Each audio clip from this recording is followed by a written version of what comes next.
And far beyond it, the anchor tower, now pulsing like a heartbeat made of clockwork and grief. The sky above it flickered. "Is that smoke?" Cale asked. Peter's jaw tightened. Worse.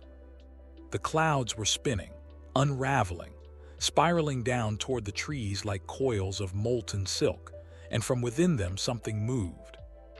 A low sound began to rise, not a roar, not a scream. A summoning. Wendy stepped forward, her fingers tightening around the locket. "They're coming, aren't they?" Peter nodded slowly. Hook released the Neverbeasts. Elsewhere, the howling fields. The first one rose like a mountain pulling free of the earth. It had 6 legs, all wrong, a face like a lion carved in broken glass, eyes that blinked in different directions.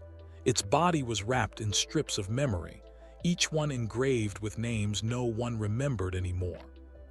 It let out a cry that made the trees bleed. Dozens followed. Some swam through air, some slithered on shadows, some stepped from old storybooks half-burned and long abandoned. Each of them smelled of ending, and all of them were marching south toward Peter, toward Wendy, toward the last stand of the lost. Back at the hollow tree, panic, preparation, the final hour before the storm. Wendy stood on a branch above the main camp, watching the lost boys arm themselves. Most were barely more than memory-hardened wanderers, but they were hers now, just as much as they were Peter's. Peter joined her, eyes distant. "How many?" Wendy asked. "Too many. Can we stop them?" He didn't answer. She turned to him. "Peter." He looked at her. "We won't all survive this." She nodded. "But you will." He looked down. "No, I won't." Before she could reply, Cale climbed up to them, panting. "There's something else," he said, "something worse." He handed Wendy a crumpled page, ripped from a book long thought burned. A sketch. A face. Hers. But older. Colder. Wendy stared at it. "This isn't me." "No," Peter whispered, "that's her." "Who?" "Your replacement." Flashback Hook's chamber. When Hook failed to break Wendy, he built another. A version of her sculpted from grief, rage, and twisted memory. He called her Wendigo, his final weapon. Not a doppelganger, not a shadow. A perfected predator. Wendy's blood, her voice, her face. But without her soul. Later, as dusk breaks into chaos, the first Neverbeast struck just before midnight. It didn't roar. It sang. A broken nursery rhyme that made the trees curl away from its breath. The lost boys fired enchanted arrows. Blades forged from belladonna cracked on its hide. One boy screamed as it swallowed his name instead of his flesh. Peter leapt into the fray, sword flashing.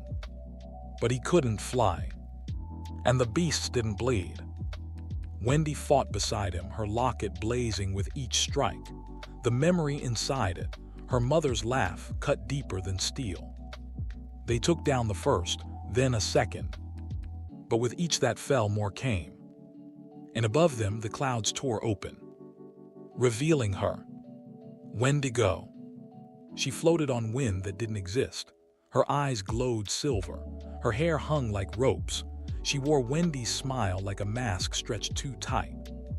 Peter froze. Cale backed away. Wendy stepped forward. "Who are you?" Wendigo tilted her head. "I'm the better version, the one who doesn't hesitate, the one who finishes the story." She extended her hand. The Neverbeast stopped. Even the sky seemed to hush. "Come with me," Wendigo said, "and I'll let them live." Peter reached for his blade. But Wendy stepped forward and took Wendigo's hand. The wind screamed. The beasts roared. And Wendy was gone. Peter collapsed to his knees. Cale shouted, "What are you doing?" Peter didn't move. "She's going to Hook," he whispered, "alone." Cale grabbed his shoulder. We go after her now. Peter shook his head. No. He stood. We go after her as an army. Far away, the anchor tower. Wendigo stood beside Hook. Wendy lay unconscious on an altar of iron feathers and ash, her wrists bound in vines that hissed. She came willingly, Wendigo said. Hook smiled, then she'll give me everything. The tower surged with power. The sky cracked again, and the stars began to fall.